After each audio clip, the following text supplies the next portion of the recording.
தலைப்பு: கோபமும் அன்பும். சகோதரர் டென்னிஸ் கார்மர், ஹெரால்ட் மேகசின், 1995. கோபமும் அன்பும். ஆதார வசனம்: எபேசியர் 4:26. நீங்கள் கோபம் கொண்டாலும் பாவம் செய்யாதிருங்கள். சூரியன் அஸ்தமிக்கிறதற்கு முன்னாக உங்கள் எரிச்சல் தணிய கடவது.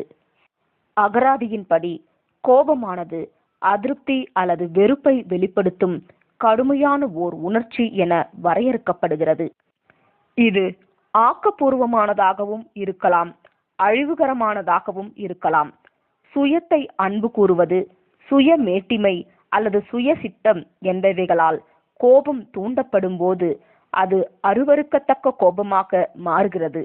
ஆக, எது என்னை கோபப்படுத்துகிறது என்பதே நம்மை நாம் கேட்டுக்கொள்ள வேண்டிய கேள்வியாக இருக்கிறது. நாம் கோபமாக இருக்கும்போது நம்மை தவிர மற்ற அனைவரையும் அல்லது எல்லாவற்றையும் குற்றம் சாட்டுகிறவர்களாய் மாறிவிடுகிறோம்.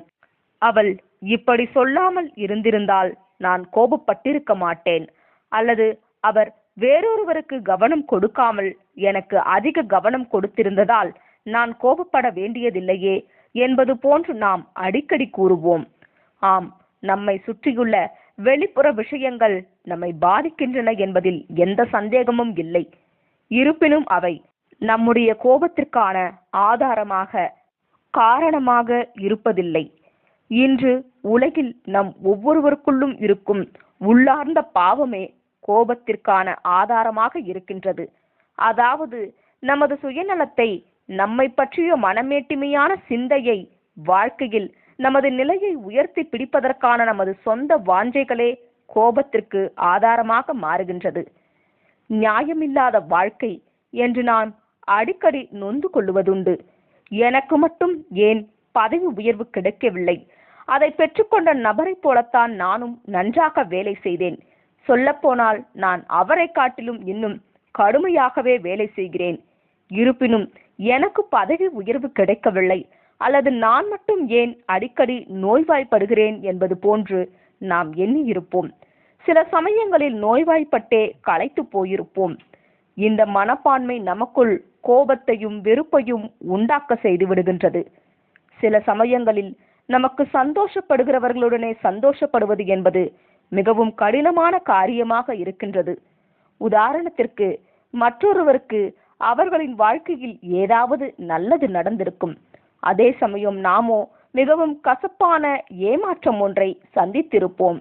இந்த மாதிரியான சூழலில் மனப்பூர்வமான மகிழ்ச்சியின் உணர்வை வெளிப்படுத்துவதற்கும் அந்த சகோதரன் அல்லது சகோதரியின் சந்தோஷத்தில் பங்கு கொள்வதற்கும் நமக்கு சிரமமாக இருக்கும்.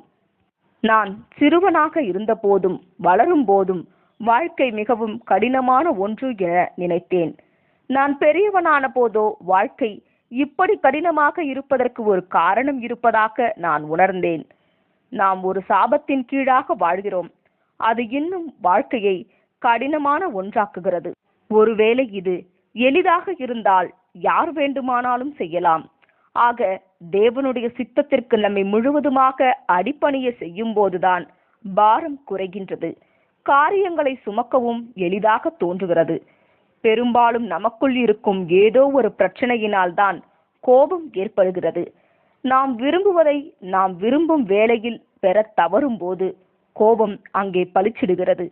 சில சமயம் நமக்கு கிடைக்க வேண்டும் என்று நாம் நினைக்கும் அடையாள அங்கீகாரம் நமக்கு கிடைக்காமல் போகும்போது கோபம் வெளிப்படுகின்றது. சில சமயங்களில் தாழ்வு மனப்பான்மையினாலும் கோபம் ஏற்படுகின்றது. கோபம் சிறு வயதிலேயே ஆரம்பமாகிறது. நாம் அழுது ஆர்ப்பாட்டம் பண்ணினால் நமக்கு உணவளிக்கப்படும், நம் விருப்பங்கள் நிறைவேறும் என்பதை நாம் பச்சிளங்குழந்தைகளாக இருக்கும் போதே, அதாவது வாழ்க்கையின் வெகு ஆரம்பத்திலேயே கற்றுக்கொள்கிறோம். அந்த பாடத்தை மறப்பது கடினமாக இருக்கிறது. சில நேரங்களில் நாம் பெரியவர்களாகின பிறகும் கூட, நான் ஒன்றும் கண்ணுக்கு தெரியாதவன் அல்ல, நானும் ஓர் உண்மையான மனிதன்தான் என்பதை தெரிவிப்பதற்கு நாம் சத்தமிட எத்தனிக்கிறோம். நம்முடைய தேவைகள் நிறைவேற்றுவதற்காக அமளி ஆர்ப்பாட்டம் செய்ய விரும்புகிறோம். நமது தேவைகள் நிறைவேறாத போது நமக்கு வரும் கோபமானது மனக்கசப்பான ஏமாற்றத்திற்கு வழிவகுக்கிறது. சில நேரங்களில் நமக்கு மிகவும் முக்கியமான விஷயங்களாக இருக்கும் இம்மைக்குரிய தேவைகளோ ஆவிக்குரிய விஷயங்களோ சரியான நேரத்தில் கிடைக்காது போகும் பட்சத்தில் நாம் மனச்சோர்வடைந்து விடுகிறோம்.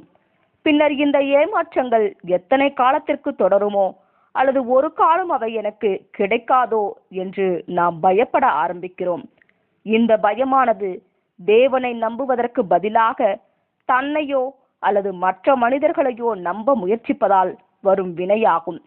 இது தேவனுக்காகவும் அவரது ஏற்ற காலத்திற்காகவும் காத்திருக்காமல் போவதினால் ஏற்படுகின்றது. பல நேரங்களில் நாம் எதிர்பார்க்கும் அரணையும் பாதுகாப்பையும் சேஃப்டி அண்ட் செக்யூரிட்டி தேவனால் மட்டுமே வழங்க முடியும். போக போக இந்த பயம் நமது தேவைகளை பூர்த்தி செய்வதற்கான நமது வாஞ்சைகளோடு சேர்ந்து கொண்டு கிளர்ச்சிக்கு, கலகத்திற்கு வழிவகுக்கும். இப்படியாக நமது வழியில் குறுக்கே வருகிறவர்கள் மீதோ அல்லது நமது தனிப்பட்ட உள்நோக்கத்துடன் ஒத்து போகாதவர்கள் மீதோ நமக்கு கோபம் ஏற்படும். நமக்காக நாமே உருவாக்கிய இந்த தனிப்பட்ட உள்நோக்கத்தை நிறைவேற்றுவதற்கு உதவக்கூடியவர்களை மட்டுமே நாம் நாடத் தொடங்குவோம். விரைவிலேயே நாம் நிறைவேற்றவே முடியாத கோரிக்கைகளை முன்வைக்க ஆரம்பித்து விடுவோம்.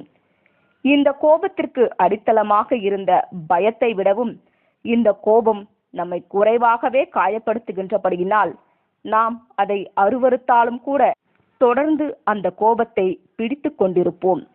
கோபத்தின் சீற்றங்கள் நமக்குள் ஆழமாக இருக்கும் வலியை தணிக்க செய்கின்றன.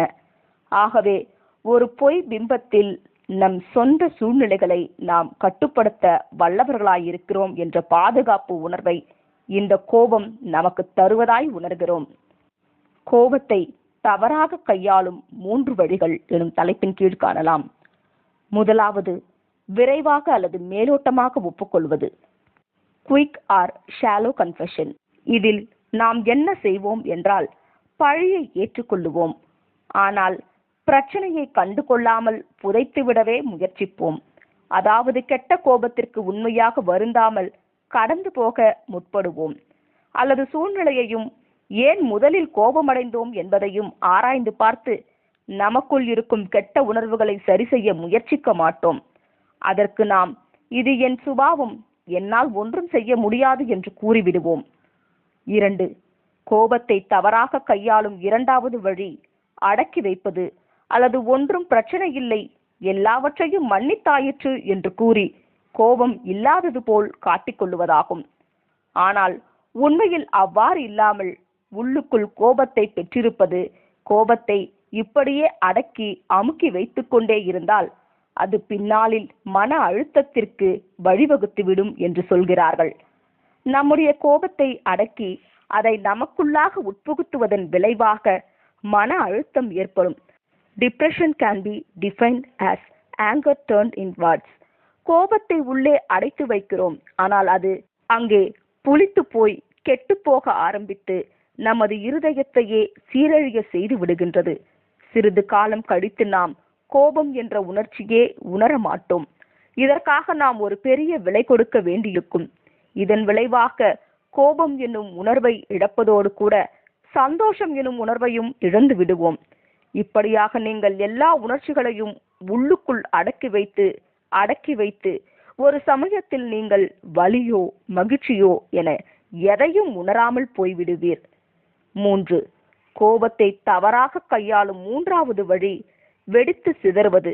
மேற்சொன்ன பிரகாரம் கோபம் நீண்ட காலமாக அடக்கி வைக்கப்பட்ட பிறகு அது புளித்து கெட்டுப்போய் பின் நாட்களில் ஒன்றுமே இல்லாத ஏதோ ஒரு சிறு விஷயத்தினால் தூண்டப்பட்டு வெடித்து சிதற வாய்ப்புண்டு.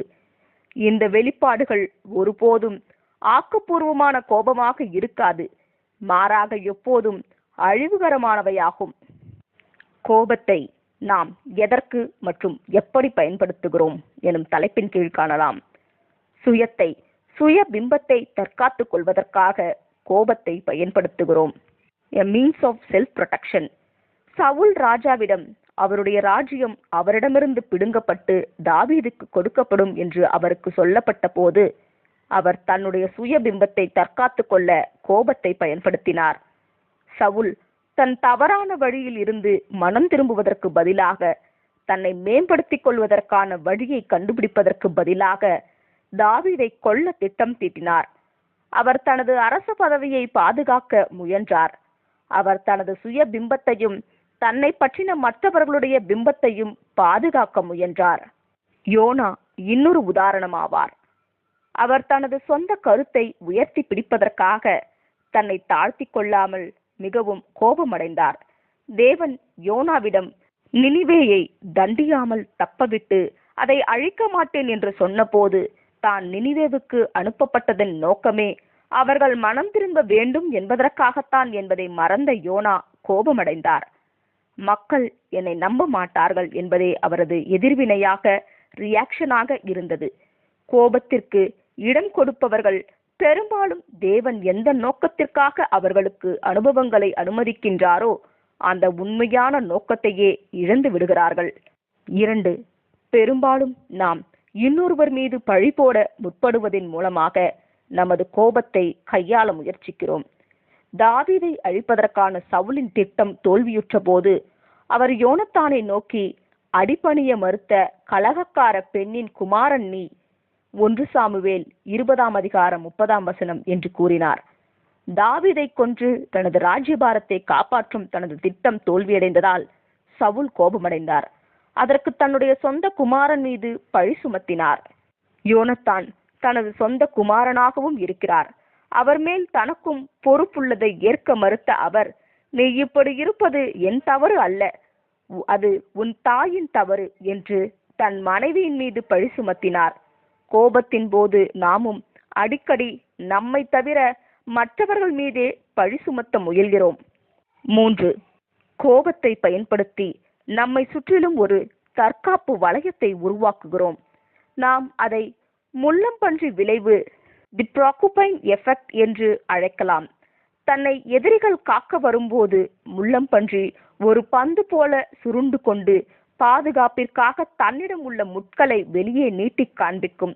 தனது எதிரிகள் மென்மையான தனது அடிவயிற்று சதைப்பகுதியை தாக்க நேரிட்டால் தனக்கு அது ஆபத்து என்பதை அது அறிந்திருக்கிறபடியால் அவ்வாறு அது செய்கிறது. அதை போலதான் நாமும் கோபத்தில் பெரும்பாலான சமயங்களில் மற்றவர்கள் நமது பலவீனங்களை நெருங்கி வந்து பார்க்காதபடிக்கு நாம் கூர்மையான கடும் சொல் அல்லது கூர்மையான வெட்டுகின்ற பதில்களை பயன்படுத்தி நம்மை சுற்றிலும் தற்காப்பு வளையத்தை உருவாக்கி கொள்கிறோம். மக்களுக்கு நம்மை பற்றி தெரிந்துவிட்டால் அவர்களுக்கு நம்மை பிடிக்காமல் போய்விடுமே என்ற பாதுகாப்பின்மை மற்றும் பயத்தின் அடிப்படையில் இது ஏற்படுகின்றது. கோபத்தை நாம் எப்படி கையாளலாம் எனும் தலைப்பின் கீழ் காணலாம். 1. நாம் செய்ய வேண்டிய காரியங்களில் ஒன்று கோபப்படுவதற்கு தாமதம் காட்ட கற்றுக்கொள்ளுவதாகும். நாம் ஒரு நல்ல காரணத்திற்காகத்தான் கோபப்படுகிறோமா என்பதை பொறுமையாக நிதானிக்க வேண்டும். கெட்ட கோபத்தை மேற்கொள்ளுவதற்கு தேவையான குணலட்சணம் பொறுமையாகும். அதற்கென்று நாம் மந்தமாக அலட்சியம் காட்டக்கூடாது, கண்டுகொள்ளாமல் விட்டுவிடக்கூடாது. கோபத்திற்கான சூழ்நிலையில் அதன் மீது ஒரு போர்வையை போட்டு மூடிவிட்டு, ஒன்றுமில்லை, எல்லாம் சரியாகிவிட்டது, நான் கோபப்பட போவதில்லை என்று வெறுமனே கூறுவதால் எந்த பயனும் இல்லை. வேதாகமத்தின்படி சொல்ல வேண்டுமானால் அன்பு என்பது மேம்போக்காக அலட்சியமாக இருக்காது. சூழ்நிலை சம்பந்தமான உண்மை நிலவரங்களை சரியாக புரிந்து கொள்ளவும், மற்றவர்கள் என்ன சொல்ல வருகிறார்கள் என்பதை உறுதிப்படுத்திக் கொள்ளவும் கேள்விகளை கேட்டு தெளிவு பெற்றுக்கொள்ள வேண்டும்.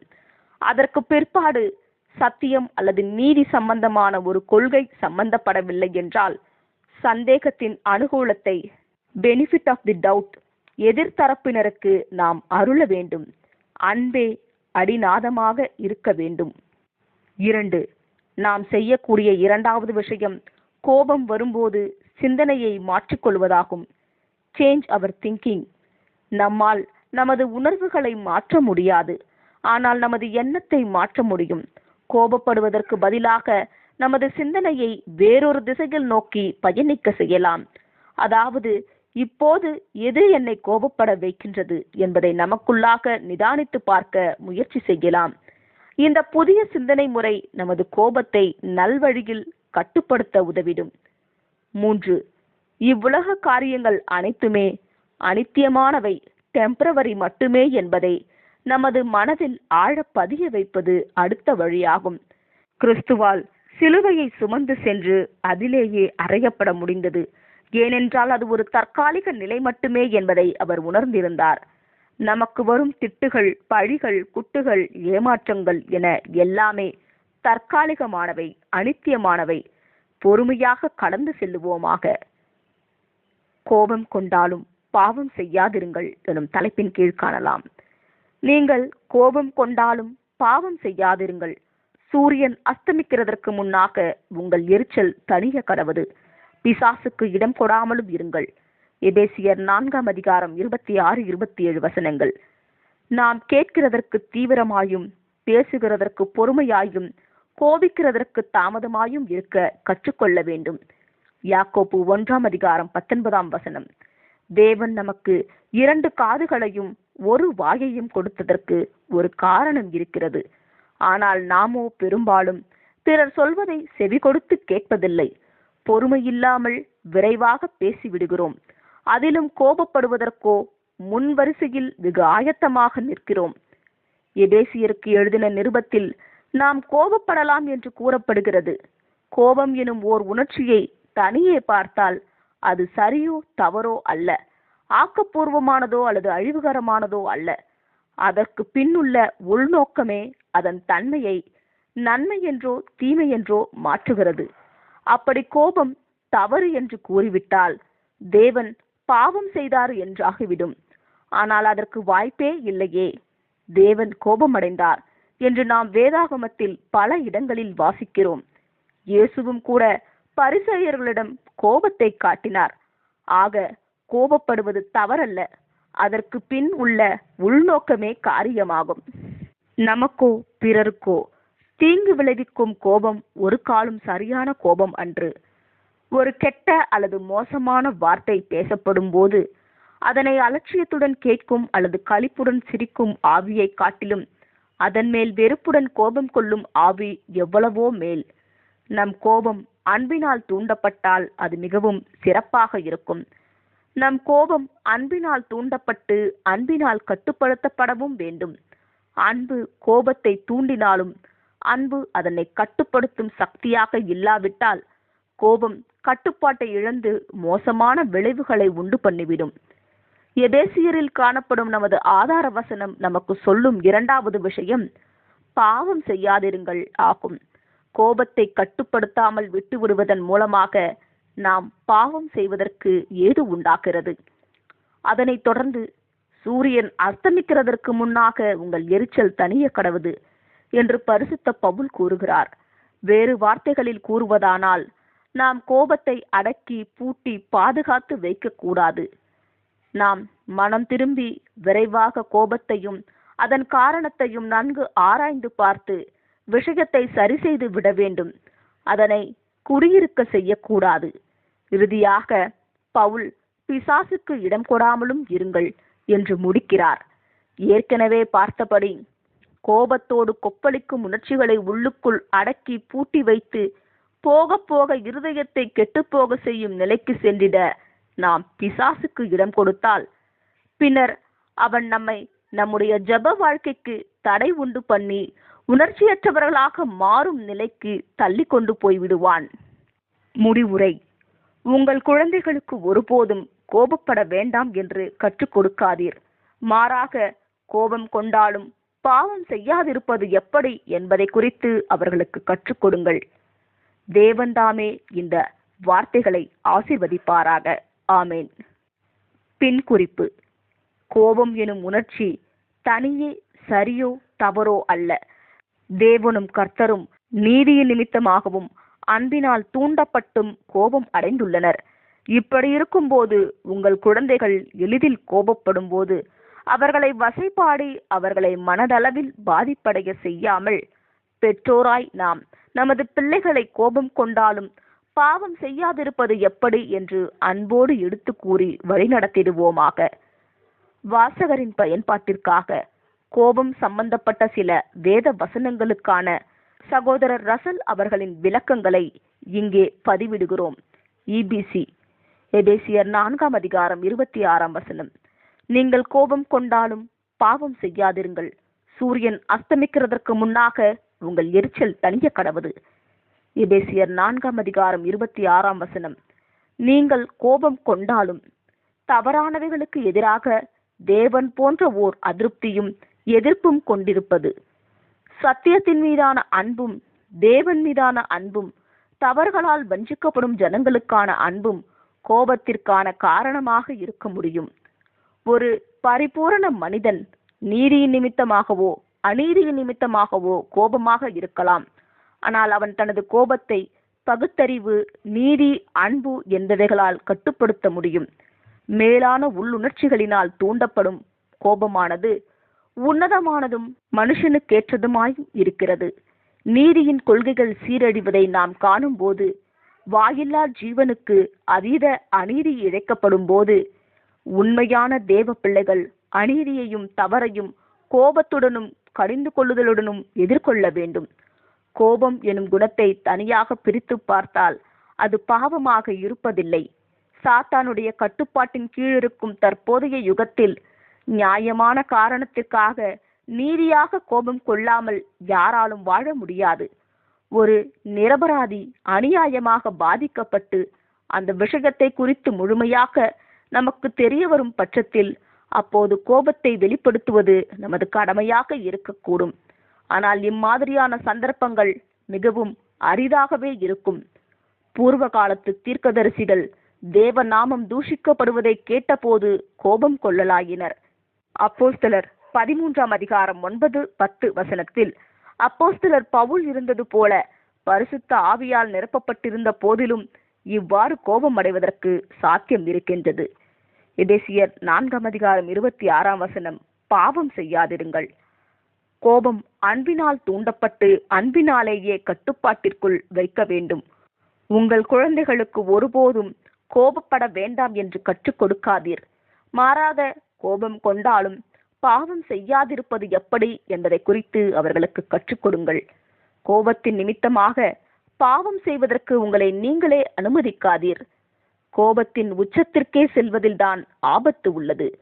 நாம் அதிகப்படியான பகுத்தறிவை பயன்படுத்தி முடிவெடுக்க வேண்டியிருக்கிறது.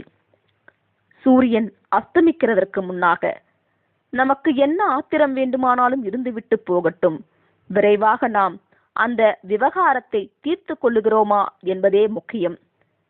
உங்கள் எரிச்சல் தனிய கடவது. கோபத்தை உள்ளுக்குள்ளாக அடக்கி வைக்கவோ அல்லது பூட்டி பாதுகாக்கவோ கூடாது. ஏனென்றால் அது நிச்சயமாக நிரந்தரமான கசப்புக்கும் வெறுப்புக்கும் வழிவகுத்திடும். பிசாசுக்கு இடம் கொடாமலும் இருங்கள். உச்சபட்ச பாவநிலையாகிய பிசாசுக்கு இடம் கொடுப்பது மாபெரும் எதிராளியாகிய சாத்தான், ஒரு தந்திரமான நயவஞ்சக எதிரி, இருளையும் மாயையையும் கொண்டு வஞ்சிப்பவன். சாத்தான் என்கிற ஒருவன் உயிரோடு இருக்கிறான் என்பது இப்போது பலராலும் மறுக்கப்படுகிறது. அப்போஸ்தலன் தனிப்பட்ட பிசாசு ஒருவன் இருக்கிறான் என்று உறுதியாக நம்பினார். சத்தியம் வீதிகளில் விழுந்து தப்பறை அதன் மீது வெற்றி பெறாதிருக்கட்டும். சிலர் கசப்பு எனும் தனிப்பட்ட வெறுப்படைதல் எனும் அளவிற்கு கோபம் அடைகிறார்கள். பழிவாங்கும் ஆவியின் மூலமாக சரியானதை மேலோட்டமாக உயர்த்தி பிடிப்பதிலிருந்து நம்மை தடுப்பதற்கு தனிப்பட்ட சுயநல நாட்டங்களை அனுமதிப்பது கூடாது. நாம் சோதனையிலிருந்தும் பொல்லாங்கனுடைய சக்திகளிலிருந்தும் விடுவிக்கப்பட வேண்டுமானால் நாம் நமது மேய்ப்பருடன் நெருங்கி காணப்பட வேண்டும்.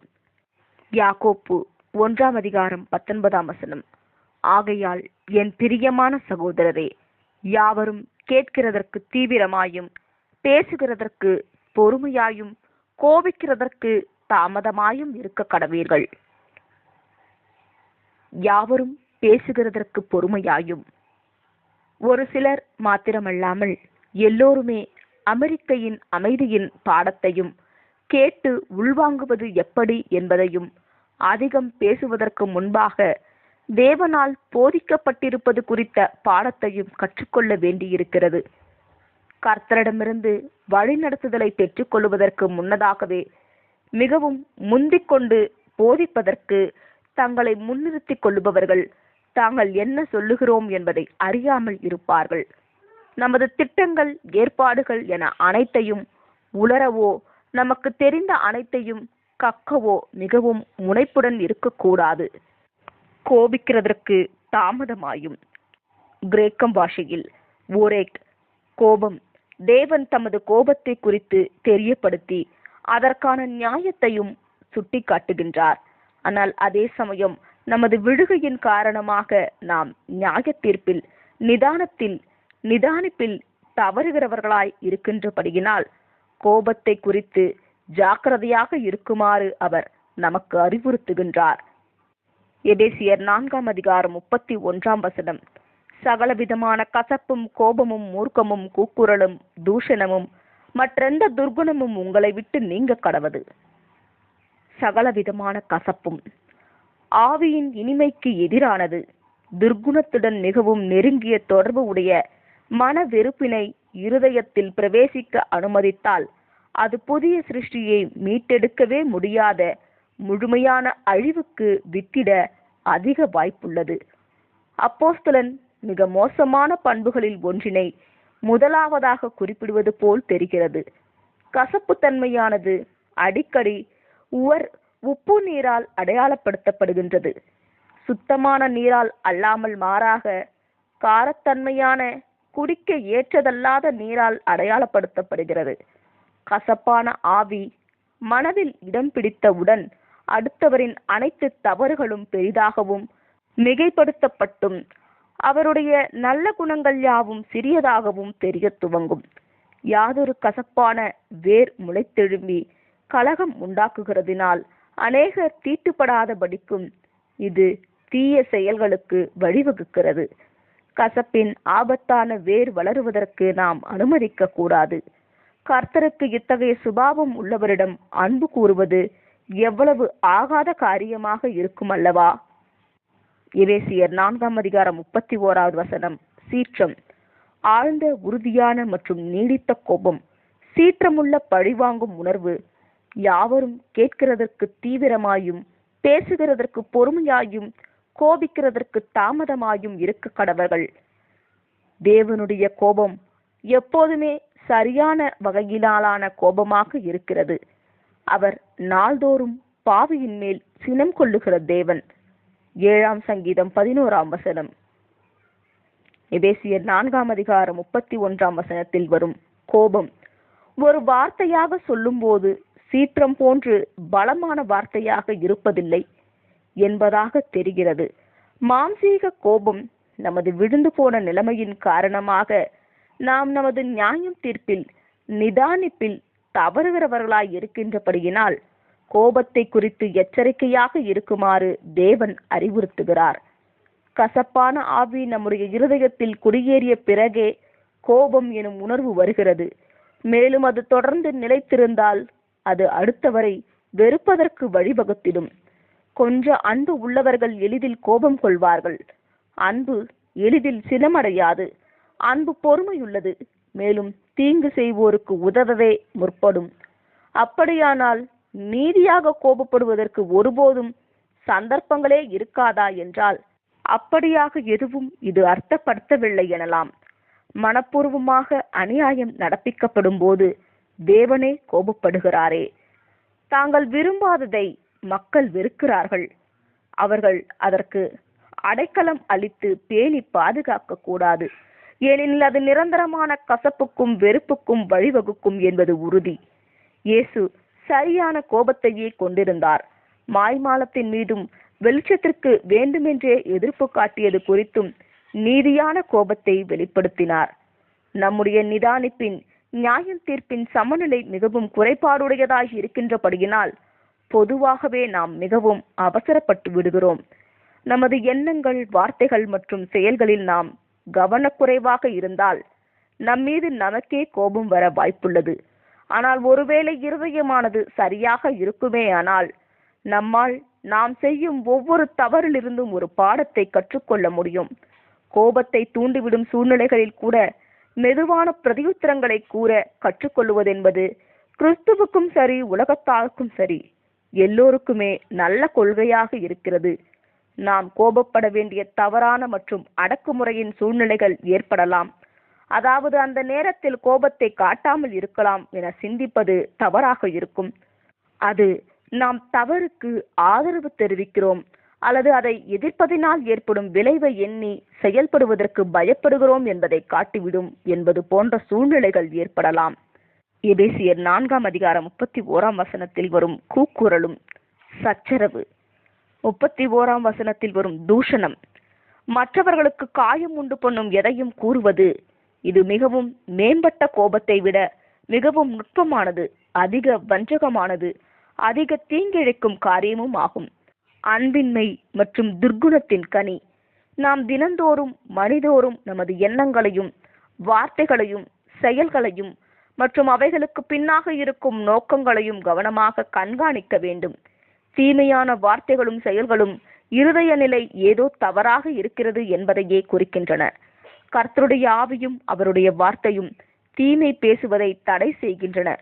தீமை பேசுதல் எனும் பதத்தின் சரியான பயன்பாட்டில் வைத்து பார்க்கையில் அது உண்மையாக இருந்தாலும் சரி, பொய்யாக இருந்தாலும் சரி, மற்றவரின் குணத்திற்கு கேடு விளைவிக்கும் வண்ணமாக பேசப்படும் எதுவுமே தீமை பேச்சாக கருதப்படுகிறது. உலகத்தில் ஒருவர் இதைத்தான் செய்து வந்தார். உண்மையோ பொய்யோ அது அன்புக்கு முரணானதாய் இருக்கின்றது. மேலும் சில தீமையான நோக்கத்தால் தான் பிறந்திருக்க வேண்டும். இது ஓர் அவலட்சணமாகும். நாவினால் செய்யப்படக்கூடிய தீங்குக்கு கிட்டத்தட்ட எல்லையே இல்லை என்று சொல்லலாம்.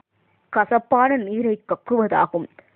இடுக்கமான வழியில் பயணித்துக் கொண்டிருக்கும் சக யாத்ரிகரை பற்றிய அவதூறான நற்பெயரை கெடுக்கிற கட்டுக்கதையை கேட்பதற்கு மனதிற்குள் வலியை ஏற்படுத்த வேண்டும். கிறிஸ்தவருக்கு இருக்கும் சிரமங்களில் ஒன்று மற்றவரின் நற்பெயரை குறித்து நாம் எப்படி, எப்போது, எங்கே அமைதி காக்க வேண்டும் என்பதை அறிந்து கொள்வதாகும். நமக்கு கிடைக்கும் சமயத்திற்கு தக்கதாக யாவருக்கும் நன்மை செய்ய கடவோம். உங்களால் முடிந்த எல்லா நன்மைகளையும் உங்களால் முடிந்த எல்லா ஜனங்களுக்கும் செய்வதன் மூலமாக அதிகப்படியான தீமை பேசுதல் தவிர்க்கப்படும்.